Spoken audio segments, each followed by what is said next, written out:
Welcome to the world of Castles of Burgundy. The year is 1450. Across the rolling hills of Burgundy, France, 4 noble houses rise, each striving to forge the most prosperous duchy the realm has ever known. And the crown shall belong to but one.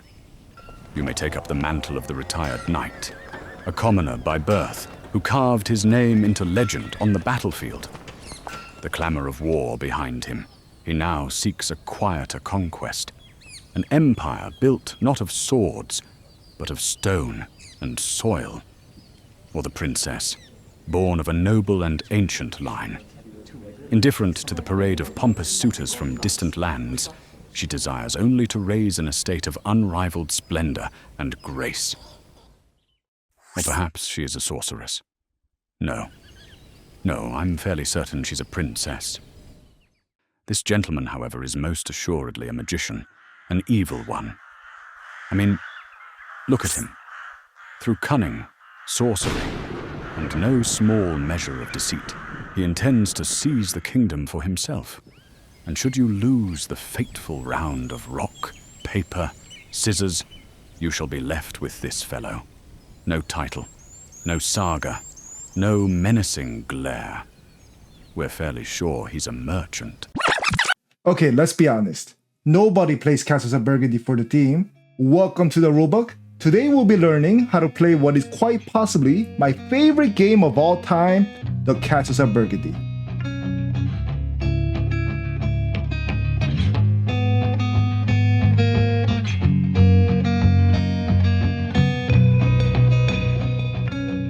The Castles of Burgundy is a dice and tile game from Stefan Feld, the designer obsessed with giving you hundreds of ways to score points, and is arguably his masterpiece. 1 to 4 players, about 30 minutes per player. Your goal is simple: score the most victory points. You earn them by building out your estate, completing regions of matching tiles, but points comes from all over. Filling your board is just a means to an end.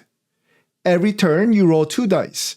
They tell you what you can do, which tiles to grab, where to place them, and so on. The whole game is squeezing the most value out of those 2 numbers. But here's the magic. A bad roll almost never sinks you. Between your workers and the dozen things any result can do for you, the dice set the options, but not the outcome. The skill is all in the planning. And a quick heads up, today we're covering the base game only. The game has mountains of expansions and a solo mode, and we'll tackle all of them in a separate video. For now, let's learn the core game. Let's start with your board. There are 2 boards you care about, and a pile of hexagonal tiles. First, your player board. It's got spaces for your dice, coins, workers, and goods. And most importantly, your hex tile storage in the bottom right. Tiles always land there first before going into your duchy board. Your duchy board slots into your player board. This is your estate. It's a map of colored hex spaces grouped into regions, and your goal is to fill it up with matching tiles. Then there's this main board in the middle. It holds 6 numbered depots, 1 through 6, plus a central black depot, each offering tiles you can take. There's also a turn order track, a victory point track, and the phase and round tracker. Now the tiles, 6 type, each a color. Each color does something different when you place it in your duchy board. We'll go through all of them. There's also a black-backed version of each tile. Those goes in the central black depot, and you can buy them with coins. And a few resources we'll talk about. Here's the trade goods tiles. The square ones you'll sell for coins and points. You got your worker tokens, used to adjust your dice roll, and the silver coins, used to buy from the black depot. Setup looks intimidating the first time, but it's quick once you know it. Don't memorize every step, follow the on-screen checklist, and I'll hit it with the highlights. Put the main board in the middle, using the correct side based on your player count. The 2-player and the 3-4 player sides just differ in how many tiles each depot holds. Sort the tiles by the colors of their backs. Livestock, buildings, monasteries, and the black back tiles go into cloth bags. Castles, ships, and mines go in the face-up piles. All of it together is your supply. Shuffle the 42 trade goods tiles. Make 5 face-down stacks of 5. and place one stack on each of the 5 face spaces, lettered A through E. Put the leftover goods in a face-down pile next to the board. Put the 12 bonus tiles of their spaces, 2 per color, with the 5, 6, 7 tile on top of the 2, 3, 4 tile. Don't worry about what they do just yet. They're bonus rewards you'll claim later. Each player takes a player board, a duchy board, a dice and marker in their color. Slot your duchy into your board and cover it with the plastic overlay. For your first game, everyone should use the same duchy, either number 1 or 2. They're the friendliest to learn on. Each player also gets a help sheet, 1 silver coin, and 3 random goods tiles in their goods storage. If any of those 3 goods share the same number, stack them together. Then, put your victory point marker at the beginning of the scoring track. Take 1 Burgundy castle tile and place it in the castle space in your duchy. This is your starting point. On the beginner boards, number 1 or 2, put it right in the center. Everything you build branches out from here. Have everyone roll a die to determine the starting player. The highest roll count will be the start, and you will go in a clockwise direction. And here's a quirky bit. The start player gets just 1 worker token, the next 2, then 3, then 4. Later players get more to compensate. Then grab the turn order markers and place them all stacked on the bottommost space of the turn order track. The first player's markers goes on top, then the next player's, and the final player's at the bottom. Give the white die to a starting player. Last step, set the board for the first phase. Fill every number depot with random tiles from your supply, face up, and fill the central black depot too. Then take the phase A goods stack and lay those 5 tiles face up on the 5 round spaces. And one note, if you're playing with 3 or 4, a couple of depot spaces have special markings. Just fill everything unless a space tells you otherwise. Now you're all ready to begin? Let's begin playing. The game consists of 5 phases, lettered A through E. Each phase has 5 rounds. So that's 25 rounds total. And since you take 2 dice actions per round, that's 50 actions across the whole game to build your duchy. Make them count. Each round, all players roll their 2 dice at the same time. The start player also rolls the white die. You roll simultaneously so everyone can plan their turn while they wait. No downtime in theory. Before anyone acts, the start player takes the bottom goods tile from the round space and places it on the depot matching the white die's result. That's the white die's only job. Nobody can use it for an action, and you can't change its result with your workers. Why does this matter? It sees the depot with goods. When you later place a ship, you'll scoop those goods up. 1 goods tile leaves the round track each round, so a glance tells you how many rounds are left. 4 goods, 4 rounds to go.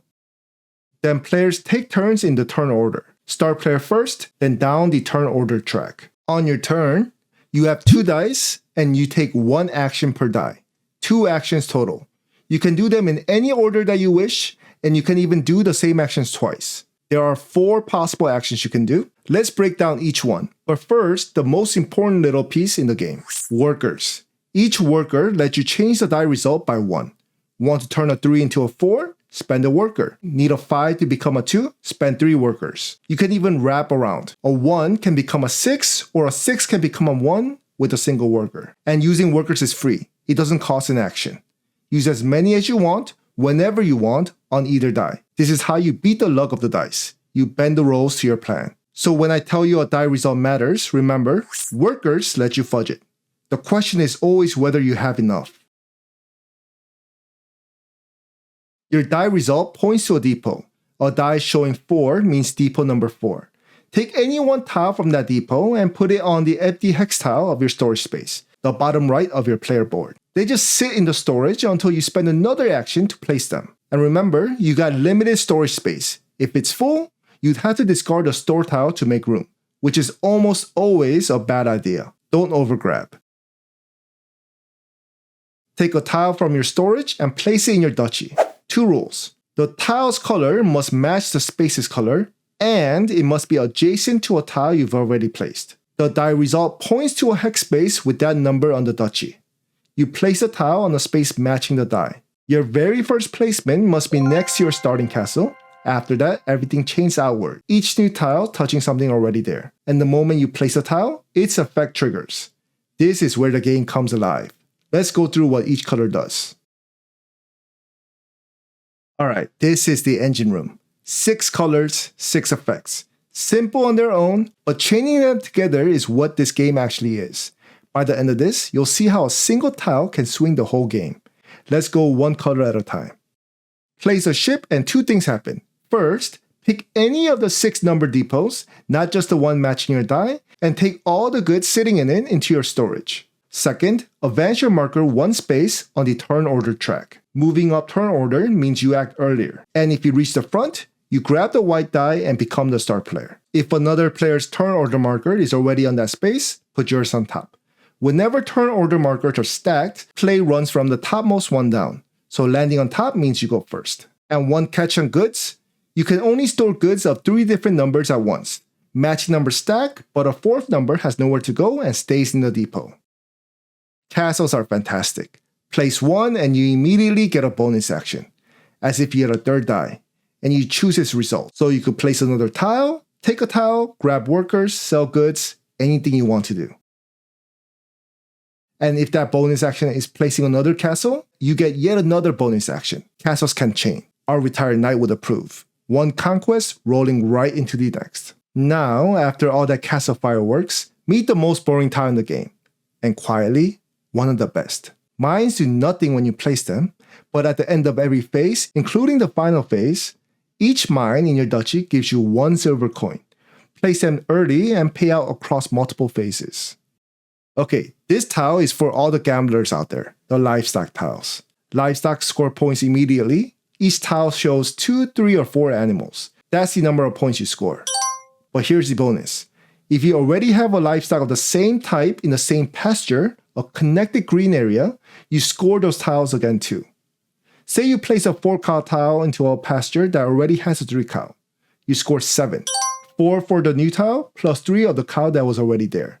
The old tiles don't need to be next to the new one, just in the same connected pasture. But if that 3-cow was sitting in a separate green region, a different pasture, it wouldn't count. Only animals in the same connected pasture rescore together. This is how you build a points engine. Stack the same animals into one big pasture, and every new addition pays off even bigger. Monasteries are the wild cards. There are 26 different ones in the base game, and each does something unique. Some change the rules of the game for you permanently, like letting you gain extra workers or sell goods for more.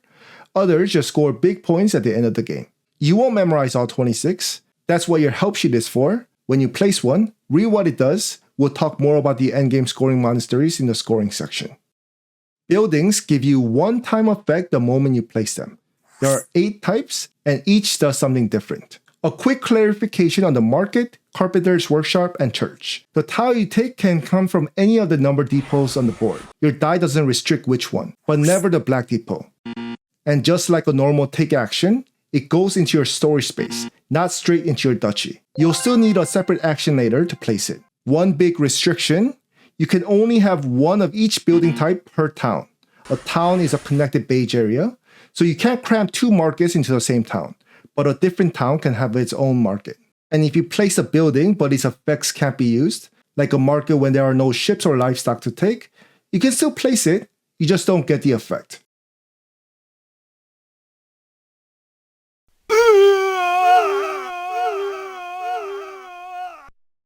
And yeah, this is so much, isn't it? 6 different colors, 8 buildings, 26 different monasteries. That's quite a lot of stuff to throw at you at once. So here's the good news. You don't have to memorize any of it. Your help sheet lays out every tile type and the whole game is organized by color. You place something and you forget what it does? Just find its color on the sheet. A game or 2 in, you won't even reach for it. Remember our princess? The one who just wanted an estate of unrivaled splendor? This is how she gets it, and it's the heart of the scoring.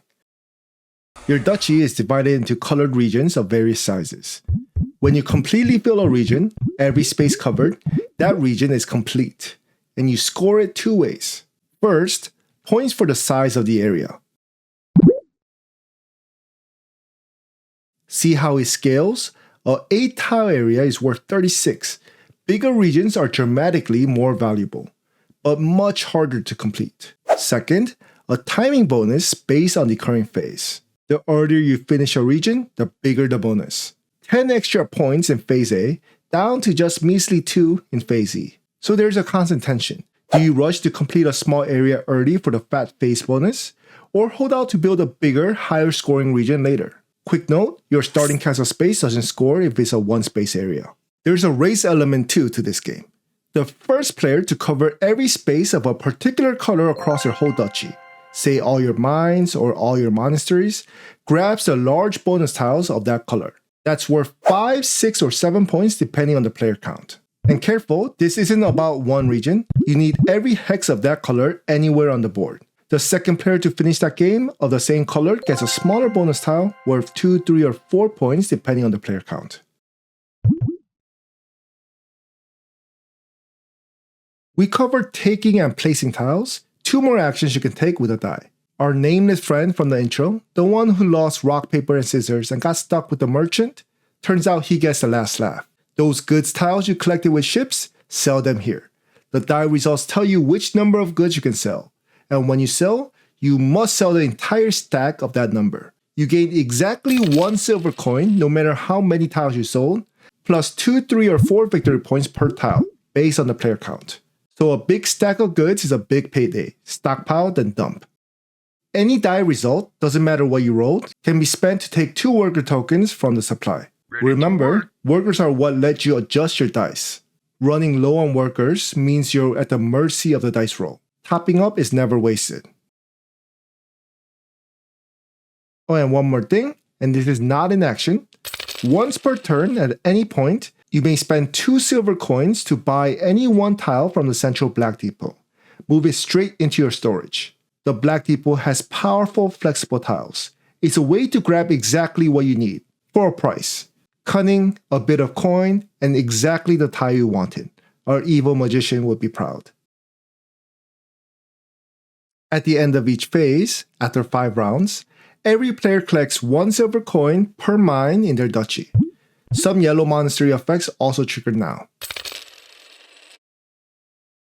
If it's the end of phase A through D, you reset the board for the next phase. Remove any leftover tiles from the depot back into the box, but leave any goods sitting in the depots alone. Then refill every depot and the black market depot from your supply, just like in setup, and lay out the next phase's goods stack on the 5 round spaces. After phase E, there's no reset, the game ends. Now comes final scoring. On top of everything you scored during the game, you add points for what's left over. And this is why leftover coins and workers matter. Every 2 workers is a point, every coin is a point. Games are often decided by a handful of points, so don't leave value on the table. Most points win. If there's a tiebreaker, most empty spaces in your duchy wins. And that's still tied? The player furthest back on the turn order wins. And that's the Castles of Burgundy. It's been a top-ranked game for over a decade. And once you play it, you'll understand why. It's a puzzle box. Every roll is a little problem to solve. Every turn, there's a dozen things you want to do, and only 2 dice to do them with. It looks dry, but it's not. It's tense, it's tight, and it's wildly satisfying when your engine finally clicks. And like I mentioned, this is just the base game. This thing has a stack of expansions and solo mode that we'll dig into in a separate video, so keep an eye out for that. If you've enjoyed this video, hit that like button and subscribe. More videos like this coming soon. Thanks for watching. That's in the rulebook.